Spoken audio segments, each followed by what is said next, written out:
PM Narendra Modi के नेतृत्व वाली मोदी 3.0 का पहला बजट 23 जुलाई को पेश होगा। वित्त मंत्री निर्मला सीतारमण सुबह 11 बजे संसद में इसे पेश करेंगी।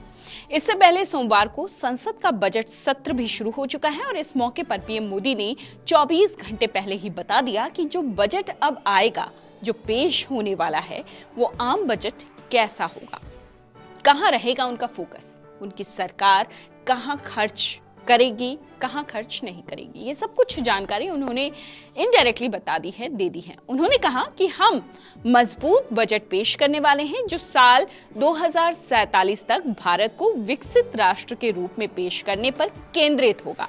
उन्होंने ये भी कहा कि आने वाले 5 साल हमारे लिए बेहद खास हैं। विकसित भारत पर बजट में फोकस होगा। जी हां, प्रधानमंत्री मोदी ने अपने संबोधन में कहा कि ये बजट सत्र है और मैं देशवासियों को जो गारंटी देता रहा हूं, उन गारंटियों को पूरा करने के लक्ष्य पर ही हमें आगे बढ़ना है। अमृत काल का ये महत्वपूर्ण बजट है जो हमारे 5 साल के कार्य की दिशा तय करेगा। पीएम मोदी ने आगे ये भी कहा कि आजादी के 100 साल होने पर यानी 2047 तक विकसित भारत के सपने को पूरा करने का जो लक्ष्य हमने रखा है, कल पेश किया जाने वाला बजट उसी पर केंद्रित होगा। पीएम मोदी ने कहा है कि कल हम एक मजबूत बजट पेश करेंगे। पीएम नरेंद्र मोदी ने कहा कि कल हम एक ऐसा बजट पेश करेंगे जो भारत को मजबूत बनाएगा, भारत को विकसित राष्ट्र बनाने में अपने लक्ष्य को पूरा करने के लिए पूरी ताकत इस बजट में लगा दी जाएगी। यही नहीं, उन्होंने देश की इकोनॉमी पर बात करते हुए ये भी कहा कि भारत लगातार दुनिया में सबसे तेज गति से आगे बढ़ने वाला देश बना हुआ है और लगातार 3 बार से 8% ग्रोथ के साथ हम विकास के पथ पर आगे बढ़ रहे हैं।